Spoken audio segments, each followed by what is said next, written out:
looking at. And keep in mind that same act in 1934 not only created this concept of universal service, it created the FCC, the very one that now is manipulating what it means to have universal service. So I think that's kind of ironic. The definition in the Communications Act, I'll read here. It says, available to all the people of the United States, a rapid, efficient, nationwide and worldwide wire and radio communication service with adequate facilities at reasonable charges. That's universal service. In the 1930s, only about 40% of American households had a wired telephone. But thanks to universal service and that concept and mechanisms that grew out of that concept, nearly 100% of our country has that access.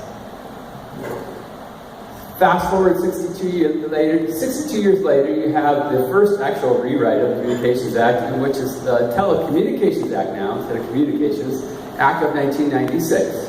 And in that, they expanded this concept of universal service to really include things like internet and advanced services. And they enabled local competition at that point, which is a milestone for our company and others. And that's when we first started considering what about serving people outside our incumbent area. And that was a big change for us. They also added this concept that says provide equitable and non-discriminatory contributions from all providers of telecommunications services for the fund supporting universal service programs.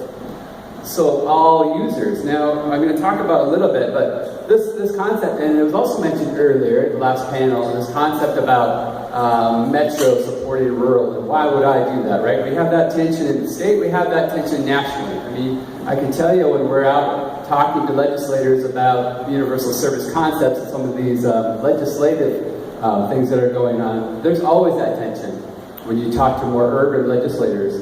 But there was a study, a Hudson Institute study in 2015, the economic impact of rural broadband. So just rural broadband, the economic impact was measured in 2015 at $24 billion. But guess what? Where did that $24 billion of economic impact go? 2/3 of it went to urban areas of the U.S. So $16 billion was seen as a benefit to urban America because there's rural broadband. So, they have to step back and think a little bigger when they start comparing or considering their urban legislator. And that's state or federal, for sure.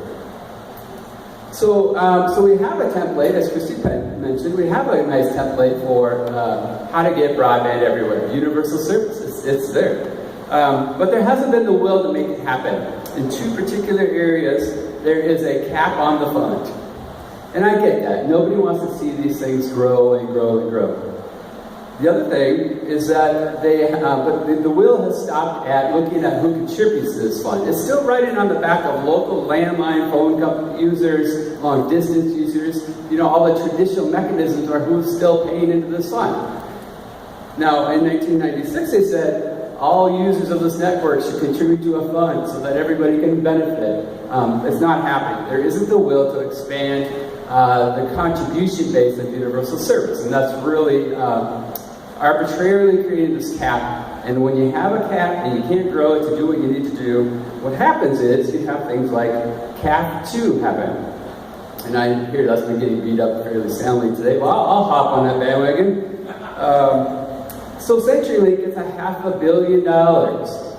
Frontier gets $250 million. Windstream sees $174 million, and the list goes on and on. And they have to do 10 and 1 in 5 years. 10 megabits down, 1 megabit up, 5 years from now. Meanwhile, the FCC themselves, who just created this CAF 2 fund and is spending in total nearly $10 billion on CAF, says, 10-1 is good enough for rural areas. Actually, it's 4-1, and only recently increased to 10-1. Yet their own definition of broadband is 25-3. So let's back up to that universal service argument we just talked about. Everyone benefits, everyone should have similar service, all that. And the universal service mechanism that hasn't not been stripped from legislation. It's still there. It's just how the FCC is choosing to implement it. And that's where my frustration comes.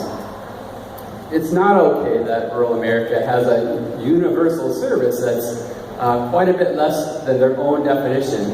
And I don't think it's okay that the FCC spends billions of dollars to get to 10.1. I mean, really, 10.1? Is that universal service? So let's look at this map here now, just really, I guess, salt in the wound. That's the forecast. That's the current map. It's back there. Very nice map. And if you look at the requirements of CAF 2 to get you to 10.1, guess what the 25.3 map looks like afterwards? Suspiciously similar. Now, hopefully, the large providers benefiting from CAF 2 will use that as a leverage to do more. And I know you can hope they will. But they're not required to. They're not required to do anything more than 10.1 in a few years from now. So I have trouble with that. You know, I think if we're going to be investing, you got to invest in future-proof technologies, just like you would at home.